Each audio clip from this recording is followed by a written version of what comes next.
GTV में मुजाहिद वेलवी आपको खुशामदीद कहता है। और गो के अगर आप उस तरह देखें तो गालिबन 35-36 दिन कह लें, अगर इलेक्शन कैंपेन 2 दिन पहले ख़त्म हो जाए, 8 फरवरी में रहते हैं, लेकिन अदालतों में केसेस भी जारी हैं। और अब से थोड़ी देर पहले आप सुन रहे थे कि हज़रत मौलाना फजल रहमान जिन पर एक हमला हुआ, कहते हैं इलेक्शन मुलतवी हो सकते हैं, इस पर गुफ्त शनीद भी हो रहे हैं। यानी इंतखाबात पर खुद चीफ जस्टिस काजी फाइज ईसा के कहने के मुताबिक भी जो है अगर और मगर और साए जो है पढ़ रहे हैं। एक अहम केस, एक बार फिर काजी फाइज ईसा साहब चीफ जस्टिस वापस आए और उन्होंने नाअहली केस ख़ासतौर पर जो नवाज शरीफ का था उसका खोला, लापता और गुमशुदा अफराद का केस खोला। और जो फिर हमने देखा कि बहरहाल एक अच्छी बात यह है कि लाइव जो है वो दिखाया जा रहा है। हमारे साथ सुप्रीम कोर्ट बाद एक सदर हमें ज्वाइन करेंगे, आबिद ज़ुबैरी साहब। सवाल मैंने यही है कि क्या आर्टिकल 62F के तहत जो नाअहली का केस या पेंडोरा बॉक्स खुल गया है, इसके क्या नताइज इतनी जल्दी निकलेंगे? फिर ये भी सवाल उठ रहा है कि नवाज शरीफ की नाअहली ख़त्म करने के लिए ऐसा लगता है कि अगर अटॉर्नी जनरल और सब तमाम चारों सूबों के आ गए तो क्या वो निगरान हुकूमत आ गई है? और फिर अगर नवाज शरीफ साहब की नाअहली ख़त्म हो सकती है तो फिर मियाँ साहब की भी होगी। चीफ जस्टिस साहब के भी बड़े दिलचस्प आज रिमार्क्स देखने में आए, जिसमें वो ये कह रहे थे कि अगर 2002 में कायदा आज़म होते तो वो भी नाअहल होते। इस पर उनका कहना था जस्टिस मंदोखेल का कि जब गैर मुंतखब लोग कानून बनाएंगे तो ऐसे ही होगा। शुक्रिया आबिद ज़ुबैरी साहब। एक तो यही बात है कि तमाम सियासी फ़ैसले अब अदालतों में होने लगे हैं, लेकिन मैं इस पर केस पर आऊँ कि थोड़ा सा हमें ये बताइए कि ये जो आज बहस हो रही है नाअहली की, ताहयात हो या ना हो, इसमें अटॉर्नी जनरल और गालिबन प्रोविंशियल के अटॉर्नी जनरल ने भी अपनी राय दी है। तो ये जो अटॉर्नी जनरल होते हैं ये बहरहाल एक गवर्नमेंट के होते हैं, ये आके कह रहे हैं कि ताहयात किसी को नाअहल करार नहीं दिया सकता। ख़ासतौर पे नवाज शरीफ के ही हवाले से बात कर रहे हैं ना आबिद ज़ुबैरी साहब? बिस्मिल्लाहिर्रहमानिर्रहीम। मुझे नहीं पता था कि वो नवाज शरीफ के हवाले से बात कर रहे थे, लेकिन आप याद करें ये अटर्नी जनरल साहब जो थे, ये पिछली जो PDM के हुकूमत थी उसमें भी अटर्नी जनरल थे, और जब ये केयर टेकर सेटअप आया तो ये अभी भी अटर्नी जनरल हैं। और एडवोकेट जनरल्स का भी कुछ इसी तरह शायद है जो पंजाब के हैं। तो अटर्नी जनरल जो होता है ऑफिसर ऑफ द कोर्ट होता है, और उनका काम होता है कि वो कोर्ट की मामनत करें कि उसमें सही इंटरप्रिटेशन ऑफ कानून के लिए। तो अब उनका एक व्यू है, और वो उनके वकील भी रहे उस जमात के। हमारे ही केस था इलेक्शन पटिशन जो थी खैबर पख्तूनख्वा पंजाब के, उसमें वो PMLN के वकील भी रहे हैं। तो लेकिन एज अटर्नी जनरल उनको अपना फ़र्ज़ अदा करना है, और कर रहे हैं वो कि, और कह रहे हैं कि और कह रहे हैं। लेकिन भाई साहब ज़रा मुझे फिर थोड़ा सा, मैं क्योंकि एक तालिब इल्म हूँ, सहाफ़त का भी खुद को कहता हूँ, बल्कि कानून का तो बिल्कुल ही नहीं। मतलब अटॉर्नी जनरल जो आके जब आता है वो हुकूमती की नुमाइंदगी करता है ना, वो नॉमिनेटेड प्राइम मिनिस्टर का होता है ना, गालिबन बराह रास्त या सदर का नुमाइंदा होता है, प्राइम मिनिस्टर ही का होता होगा ना, जो भी उस वक्त की हुकूमत होती है। जी नहीं, अटर्नी जनरल जो होता है वो कॉन्स्टिट्यूशनल पोजीशन होती है, आर्टिकल 100 है उसके तहत वो अपॉइंट होते हैं। और एडवोकेट जनरल्स होते हैं प्रोविंसेस को आर्टिकल 140 के तहत उनको सदर अपॉइंट करते हैं, लेकिन नेचुरली हुकूमत वक्त को अपॉइंट करते हैं। लेकिन उनका काम एडवाइजरी, वो कोर्ट के भी माविन होते हैं अंडर द लॉ, तो कोर्ट को भी उनको मावनत देनी होती है। और ज़रूरी नहीं है वो हुकूमत वक्त की बात करें, वो अपने इंडिपेंडेंट ओपिनियन भी, उनको इंडिपेंडेंट ओपिनियन देनी चाहिए। ये उनका असल रोल होता है अटर्नी जनरल का। सर नहीं, लेकिन मेरा तो ये ख्याल है, जहाँ तक मैंने देखा है, वो इवन ये कि वो अटॉर्नी जनरल नहीं भी रहे, मसलन जैसे अशतरा औसाफ अली हैं, बहरहाल एक कमिटेड हैं, वो अभी तक वही साबिका हो जाए तब भी एक मौके को इख्तियार रखते हैं, या इरफान कादिर साहब को भी देखता हूँ। लेकिन मैं इसलिए कह रहा था कि ये वाला जो नाअहली केस आया है, अगर नवाज शरीफ साहब की नाअहली को वो चैलेंज कर रहे हैं कि ताहयात हो या ना हो, सज़ा एक बार मिल जाए तो कब तक हो। दूसरे ये कि एक पॉलिटिकल पार्टी के सरबराह को अगर नवाज शरीफ को हटाया गया, जैसे साकिब निसार ने, सरबराही से कैसे हटा सकता है? या सुप्रीम कोर्ट इमरान खान साहब को कहता है जी हमने सारी जिंदगी आपको पार्टी की सरबराही से भी निकाल दिया, सियासत हिस्सा में भी लेने से भी नाअहल कर दिया। अब भाई उनको तो एक लाखों वोटों से वो इलेक्ट होते हैं, या अपने हामियों उन्हें मुंतखब चेयरमैन करते हैं, या उनकी सेंट्रल कमेटियां उनकी करती हैं, खुद ब खुद तो चेयरमैन नहीं होते।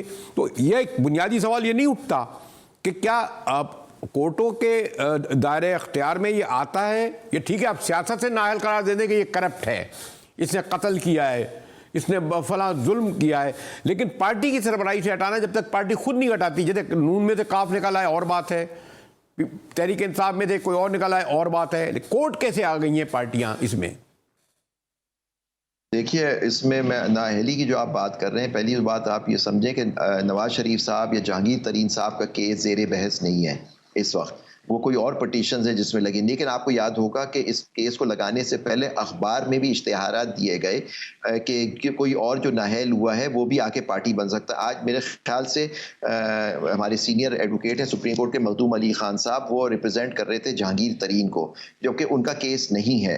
लेकिन नाअहली की बात हो रही है क्योंकि ये दोनों नाअहल ताहयात नाअहल किए गए थे सुप्रीम कोर्ट के फैसले से 62(1)(f) के तहत। तो वो आके कह रहे हैं कि जब से सेक्शन 232 आया है 232(2), उसके अंदर नाअहली की मुद्दत जो है वो 5 साल कर दी गई है, और उसमें लिखा हुआ है कि 62(1)(f) के तहत जो भी नाअहली होगी उसकी मुद्दत 5 साल कंसिडर होगी। तो इस वजह से कि इन लोगों के ऊपर भी नाअहली जो है वो ख़त्म हो गई है, ये उनका बयान है। सुप्रीम कोर्ट ने खुद अखबारों में नोटिस दिया था इस केस के लिए कि कोई इससे अफेक्टेड हो इस हयात नहीं, लेकिन नवाज शरीफ साहब को हयात नाअहल करार दिया गया था ना जी। तो सब जहांगीर तरीन को और भी लोग थे। ये नाअहली की जो हयात नाअहली है वो 2010 से जजमेंट्स आ रही हैं। नवाज शरीफ साहब की और जहांगीर तरीन साहब की जजमेंट 2018 में आई थी, 2013 में भी जजमेंट्स थी जिसके अंदर उस जमाने के लोग बहुत सारे सियासतदानों को नाअहल करार दिया जो 10-10 साल से नाअहल होके बैठे हुए हैं। सर नहीं, मैं अगर गलत नहीं हूं तो ये इसको एक तरह का अयूब खान का एब्डो नहीं कह सकते कि उस जमाने में भी मुझे याद है कि बहुत सारे सियासतदानों को, अयूब खोड़ो को, हसन सरवर्दी को किया गया था, लेकिन बाद लोगों ने चैलेंज नहीं किया, बाद लोग चैलेंज करके वापस सियासत में आ गए थे। एक तरह एब्डो ही था ना ये, जो अगर नाअहली वाला आर्टिकल 862(f)। देखिए नहीं, ये इसमें थोड़ा सा फर्क है। एब्डो जो था वो आइन का हिस्सा नहीं था। आप देखें 62(1)(f) जो है वो आइन का हिस्सा 1985 में बनाया गया। आपको पता है आज ये समीउल्लाह बलोच का केस का आज बड़ा जिक्र हो रहा था, आपने सुना होगा आज सुप्रीम कोर्ट में।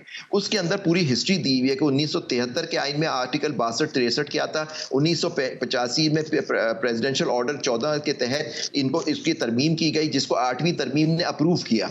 और फिर देखिए, मैं बात करना चाहता हूं कि अब ठीक है ये सब मार्शल लॉ के ज़माने में हुआ और वो ज़ियाउल हक साहब के ज़माने में हुआ, लेकिन आप ये मत भूलें कि 2010 में एक 18वीं तरमीम भी आई जो पार्लियामेंट में की। उस वक्त डिक्टेटर जा चुके थे 2 साल पहले, उन्होंने 18वीं तरमीम में इन सब को रिटेन किया, 62(f) की फर्दर अमेंडमेंट की 2010 में। उसमें कहा कि इसके लिए 62(1)(f) में किसी को नाअहल करने के लिए एक declaration of court of law होना लाजमी है।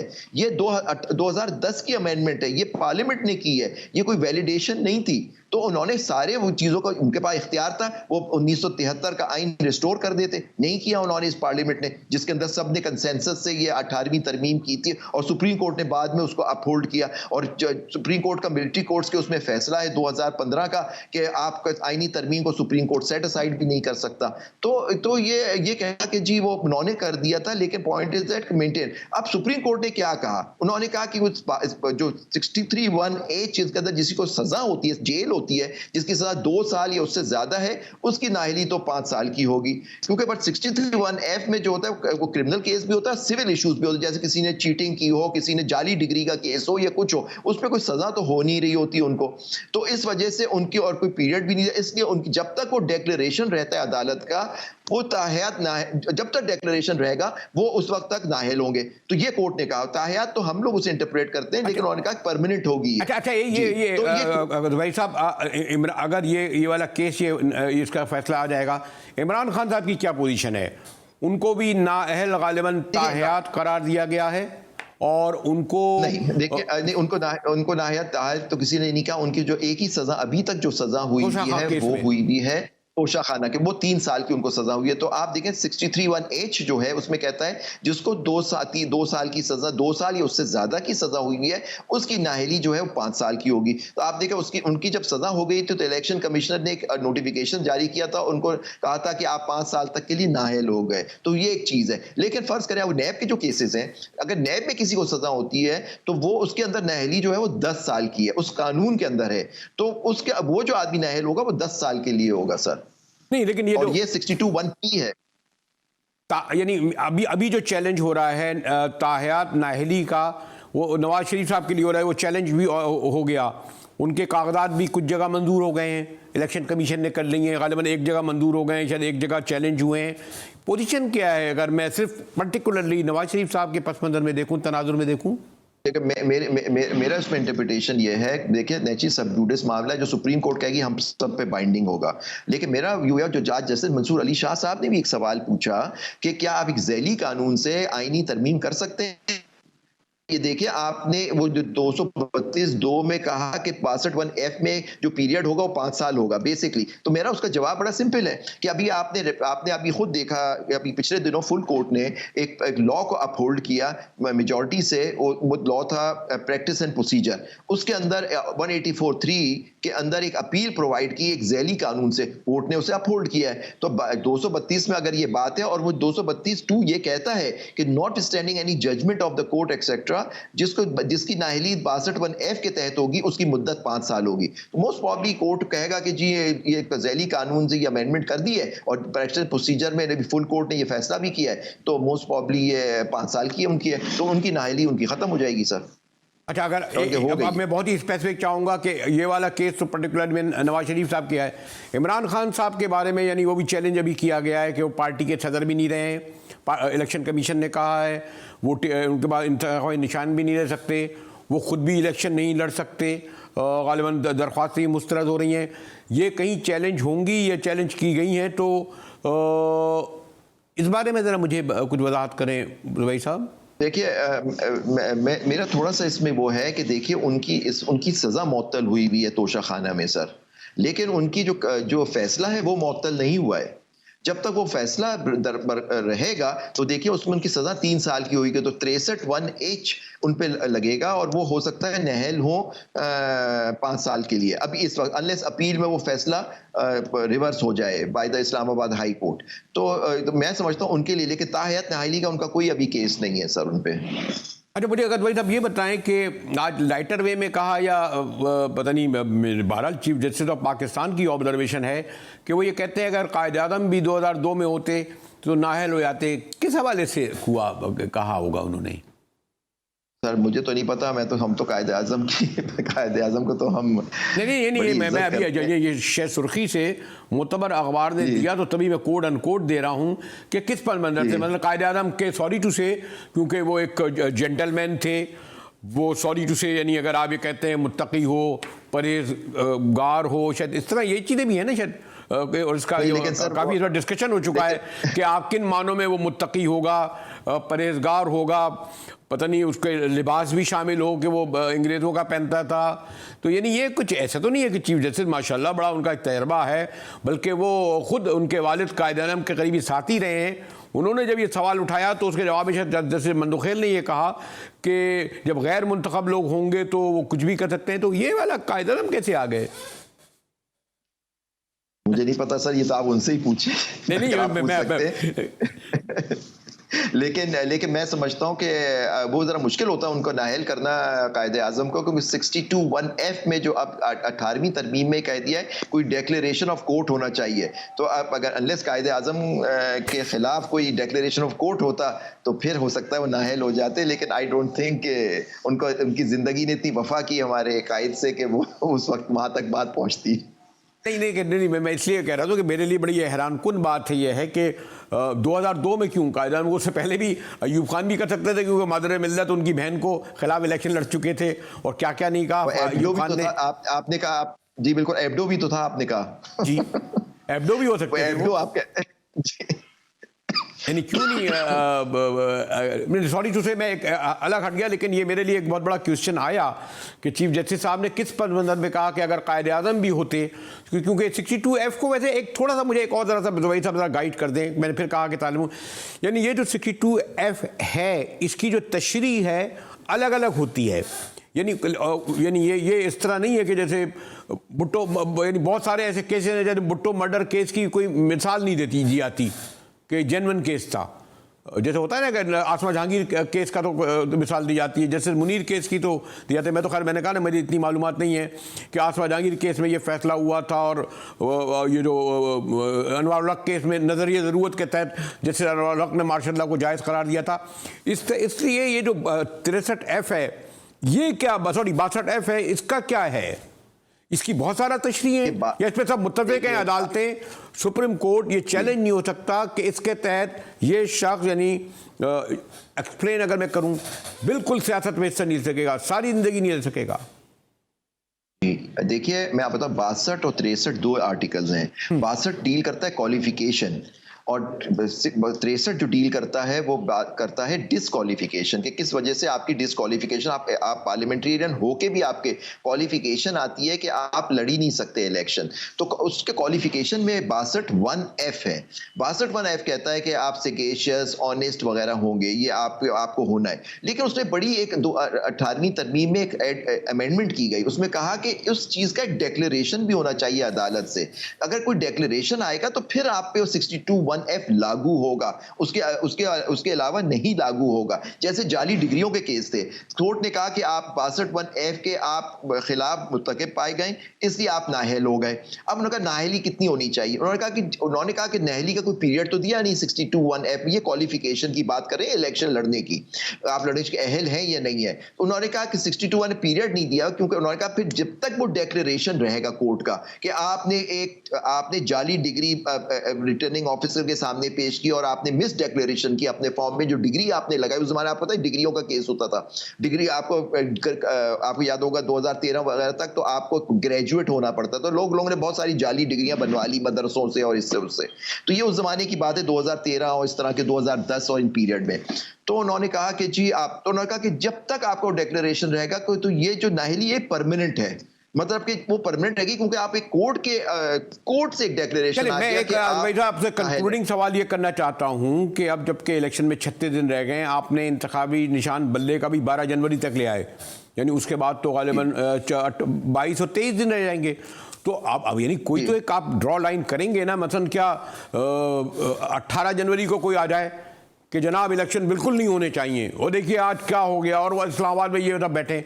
मसलन आप एक तरफ कहते हैं पत्थर की लकीर है, लेकिन फजल रहमान साहब ने जैसे मुतालबा कर दिया, या ये केस चल रहा है आर्टिकल 62F वाला, इमरान खान साहब का केस चलेगा, कराएगा, इंतखाबी निशान बल्ले वाला आएगा, नहीं इसके मैंने इंतखाब 12 जनवरी तक नहीं हो सकता। तो कोई आखिर में हमने शायद जो पास में सुना है ये तक तो नहीं हो सकता कि इंतखाबी मुहिम जोरों पर हो और ना बल्ला हो, ना उम्मीदवार हो, व अहल हो, नाअहल हो, कहीं तो सुप्रीम कोर्ट को रूलिंग देनी पड़ेगी रुबैई साहब। देखिए आपने आज चीफ जस्टिस साहब ने कहा इस नाअहली के केस का तो 11 जनवरी तक वो मोस्ट प्रॉब्ली फैसला कर देंगे। आज मैंने सुना है उन्होंने कहा ये कोर्ट के अंदर, और 11 की जनवरी के बाद ही अलॉटमेंट ऑफ सिंबल्स का इशू आता है। लेकिन देखिए पीटीआई को बल्ला मिलेगा नहीं मिलेगा वो मैटर सब जुडिस से पेशावर हाई कोर्ट में अभी रिव्यू भी उन्होंने दाखिल कर दिया, उसका फैसला महफूज है। लेकिन मैं आपको बताऊं कि पीटीआई इलेक्शन में हो नहीं हो, कि जो इस्टेब्लिशमेंट है या जो लोग हैं उनको कोई फर्क नहीं पड़ता, अवाम को फर्क पड़ सकता है, लेकिन जो इलेक्शन होगा वो आपकी जो एक्सेप्टेबल पार्टीज हैं उनके बीच में तो हो रहा है, वो सारी बड़ी पार्टियां तो इलेक्शन का हिस्से में होंगी। तो अगर बल्ला नहीं मिलेगा तो उस पार्टी को नुकसान होगा, अवाम को नुकसान हो सकता है, लेकिन सिस्टम को लॉन्ग रन में हो सकता है। लेकिन वो इलेक्शन तो आपका 8, क्योंकि हमारी केस में चीफ जस्टिस कहा था ये पत्थर में लकीर है, 8 फरवरी को इलेक्शन मींस 8 फरवरी को इलेक्शन होगा। शुक्रिया आबिद ज़ुबैर साहब, सुप्रीम कोर्ट बार एसोसिएशन के साबिक सदर। और इंतहाई मैं अभी भी यानी जो बहुत सारे इबहाम हैं कि इलेक्शन में गो के 34-35 दिन रहते हैं, लेकिन नाअहली का भी फैसला नहीं हो रहा, एक बड़ी जमात की जो है वो के बारे में फैसला नहीं हो रहा कि उसे इंतखाबी निशान मिलेगा या नहीं मिलेगा, हत्ता कि ये कि उनके उम्मीदवारों के बारे में जो 90% उनके कागजात मुस्तरद हो गए हैं उनके बारे में भी फैसला नहीं होगा। मैंने जैसे कहा तबले जंग तो बच चुका है, लेकिन बेशुमार रुकावटें अभी भी ऐसा लगता है कि इलेक्शन की राह में रहती हैं। हमारे साथ रहिएगा, मिलते हैं एक ब्रेक के बाद।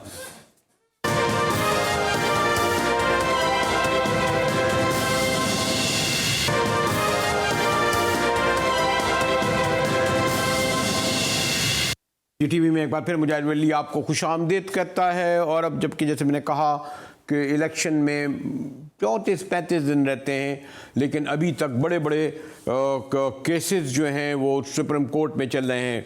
हमारे मोहतरम चीफ जस्टिस कादी फायजी साहब छुट्टियां गुजार कर एक बार आ गए हैं और एक बार फिर लाइव स्क्रीनों पर कार्रवाई शुरू हो गई है। आज डिस्कस हो रहा था आर्टिकल 62(1)(f) के तहत ताज हयात नाअहली केस, उसका पेंडोरा बॉक्स खुल गया।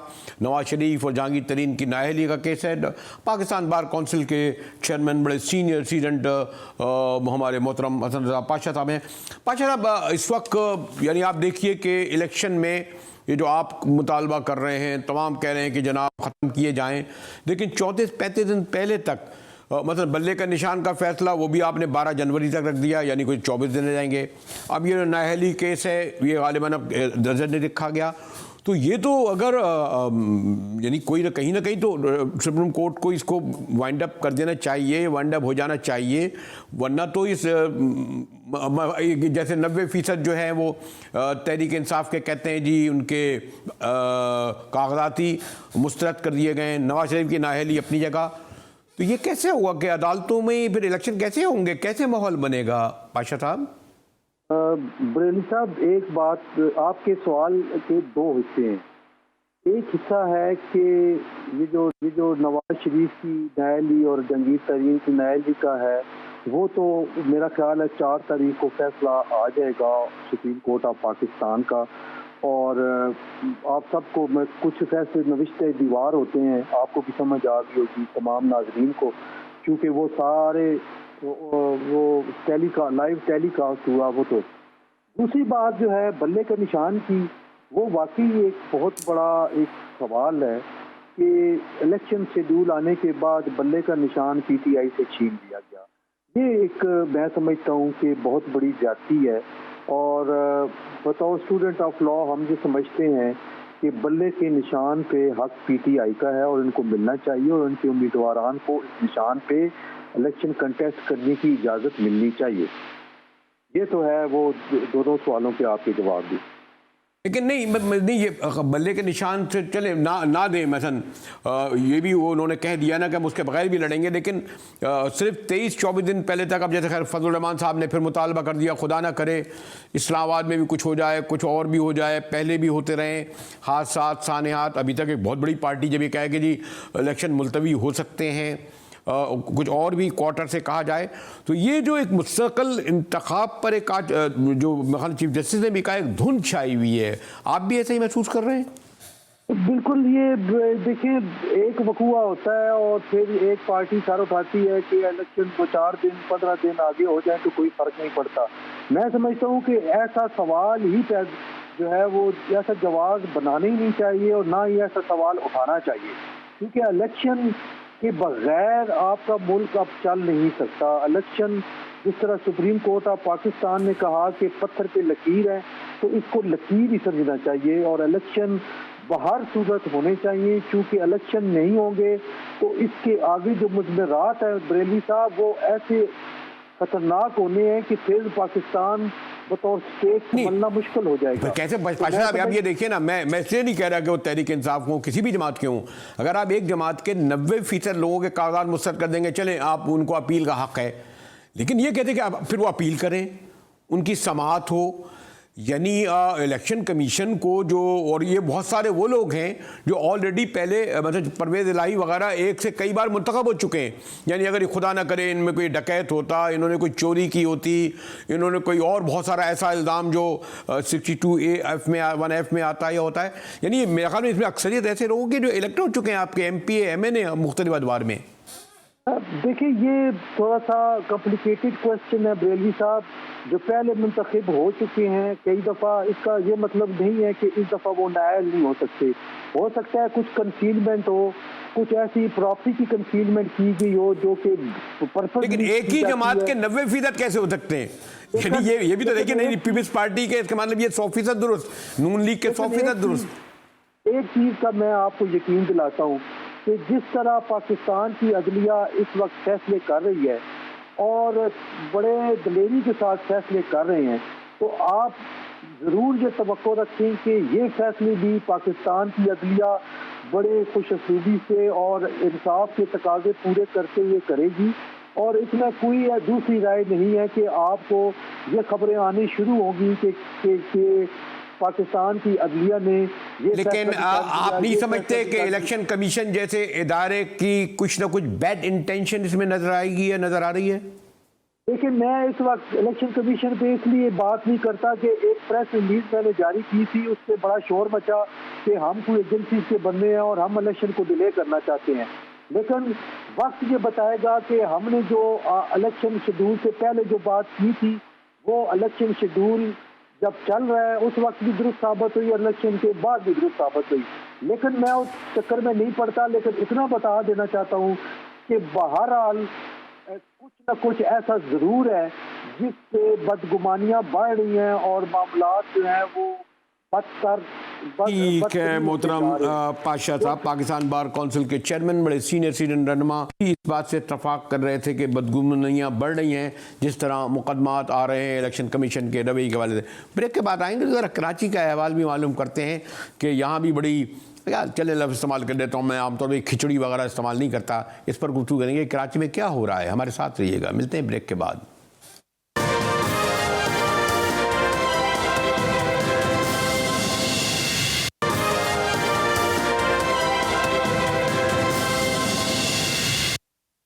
टीवी में एक बार फिर मुजाहिद वली आपको खुशामदीद कहता है। कराची में गालिबन 21 MNA हैं, दारुल हुकूमत सबसे बड़ा शहर और हमेशा फैसला करता है मुस्तकबिल की सियासत का। और बड़ा दिलचस्प इंटरेस्टिंग बात यह है कि एक बार फिर MKM ने हमारी नून लीग से समझौता किया है, लेकिन नशिस्तों पर अभी भी तनाज़ात जारी हैं।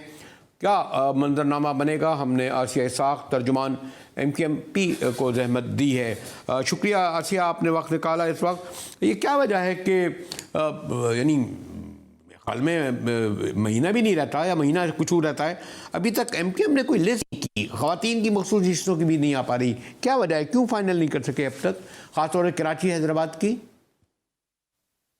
नहीं, इबाम तो जायद भाई किसी किस्म का भी नहीं है। अभी इलेक्शन के अंदर कैंडिडेट्स के टिकट देने के अंदर इलेक्शन कमीशन की जानिब से जो है वो एक डेट मुकर्रर है, उस डेट के अंदर अभी टाइम है। तो डेफिनेटली जब तक वो डेट आएगी उससे पहले तमाम चीज़ें फाइनल हो जाएंगी। उसके कुछ मराहिल हैं, कुछ चीज़ें हैं। हम अल्हम्दुलिल्लाह MKM पाकिस्तान एक ऐसी जमात है जिसके अंदर जो है वो कारकुनान तक से जो है वो नॉमिनेशन के फॉर्म्स भरवाए गए हैं। ऐसा नहीं है कि जैसे दीगर सियासी जमातों के अंदर है कि सिर्फ और सिर्फ जो बात यह है कि अगर मैं ये कहूं कि फौरी तौर पर अभी शहबाज शरीफ साहब नहीं आए थे, कराची और हैदराबाद की नशिस्तों का था, खासतौर पर कराची में नून लीग ने कहा जी ना हमें आप 3 कौमी की दें, 10 सूबाई की दें और एक सीट बड़ी अहम है इस वक्त MKM के लिए। तो कंट्रोवर्सी तो है ना इस बात पर अभी तक, इसीलिए बहुत सारे लोग खुल के नहीं कह रहे आपकी जमात के कि हम उम्मीदवार हैं। नहीं, ऐसा हरगिज़ नहीं है मुजाहिद भाई। असल में पहले तो मैं थोड़ा सा ये करेक्शन कर दूं कि मुत्तहिदा कौमी मूवमेंट पाकिस्तान सिर्फ कराची और हैदराबाद से ही नहीं बल्कि इंटीरियर सिंध से भी जो है वो नवाब शाह, लाड़काना, सकरन, सांगड़, सखर, मीरपुर खास से भी अपने उम्मीदवार खड़ा कर रही है। और मैं आपको एक बात और भी बता दूं कि इस दफ़ा MKM पाकिस्तान तकरीबन 60 से ऊपर नशिस्तों में पंजाब में और तकरीबन 30 से ऊपर नशिस्तों में बलूचिस्तान में और तकरीबन 32 के करीब नशिस्तों पे खैबर पख्तूनख्वा से भी अपने नुमाइंदे खड़े करेगी। तो इसलिए ये वाला एक फैक्टर है बहुत बड़ा कि एक बहुत बड़ी तादाद में पहली दफ़ा, चूँकि ये एक मुत्तहद पहली, आपको पता है कि मर्जर के बाद ये एक मुत्तहद, मुनज़्ज़म और एक मजबूत और मुतहर्रिक MKM है। तो लिहाजा इसके अंदर तमाम ज़बानें बोलने, लेकिन फिर मैं आपको लाऊंगा कि तो एक से कई बार खासतौर NA 242 शहबाज शरीफ साहब कहते हैं जी वो पिछली बार लड़े थे, शायद दूसरे नंबर पे आए थे और वो सीट मांग रहे हैं, वरना इतनी दूर से आके क्यों नशिस्त पे लड़ते। और आपके मुस्तफ़ा कमाल भी इसमें मौजूद हैं। ये तो एक ऐसी सीट है जिस पर मैं गुफ्तगू आपसे पूछ सकता हूँ, बल्कि गाइडलाइन दे सकता हूँ ना, इसके लिए क्या MQM फैसला करने जा रही है? नहीं मुजाहिद भाई, नहीं मुजाहिद भाई कतई तौर पे कंट्रोवर्शियल नहीं है। और हम आपको ये पता है कि मुत्तहिदा कौमी मूवमेंट पाकिस्तान ने यानी 242 जिसकी आप जिक्र कर रहे हैं, उस पर आज नहीं बल्कि 5 महीने पहले ही जो है वो senior deputy convener Syed Mustafa कमाल को नॉमिनेट कर दिया था।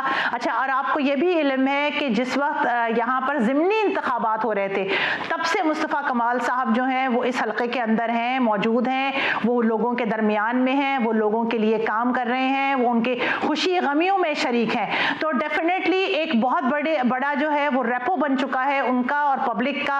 अगर आप इसको हिस्टोरिकली भी देखेंगे तो ये वाली जो सीट थी ये PMLN की सीट नहीं थी। यहाँ पर 1 से 2 UCs तो जरूर आप कह सकते थे कि वो PMLN की थी, लेकिन अगर आप हिस्टोरिकली देखें तो ये सीट बेसिकली थी मुत्तहिदा कौमी मूवमेंट पाकिस्तान की। मर्जर से पहले ये जरूर था कि वो वोट डिवाइड हो गए थे MQM पाकिस्तान के और पाक सरजमीन पार्टी के, लेकिन अब वो वोट मर्ज हो गया है और दूसरी बात ये कि बल्दिया अहलियाने बल्दिया को ये पता है कि इस इलाके में आखिरी दफा काम तो जो है वो मुस्तफ़ा कमाल का कराया हुआ है, लेकिन इस बारे में किसी किस्म का कोई इबाम नहीं है। हमारे पास से जो एक सर्टेन चीज थी वो हमने PMLN की लीडरशिप को फॉरवर्ड कर दी है, उनको पता है, तो इस पे किसी किस्म का कोई डिसएग्रीमेंट नहीं है, कोई इतना बड़ा इशू नहीं है जिसको मीडिया कोई हाइप दे रहा है एक बड़े कॉज के लिए। और वो कॉज ये है कि MQM पाकिस्तान ने 3 कॉन्स्टिट्यूशनल अमेंडमेंट प्रेजेंट की है, जो कि कराची से लेकर और गिलगित बल्तिस्तान और कश्मीर तक के जो मसाइल है, अवामी मसाइल, उनका हल है। उसके ऊपर एक वाइडर अंडरस्टैंडिंग है जिसके ऊपर MQM पाकिस्तान तर्जुमान MQMP कह रही थी कि कोई इबाम नहीं है, कोई तनाज़ा नहीं है। NA 242 समेत 100 इस वक्त चारों सूबों में मुत्तहिदा कौमी मूवमेंट लड़ने जा रही है। इसी के साथ ही GTV से मुजाहिद बरेलवी को इजाज़त दीजिए।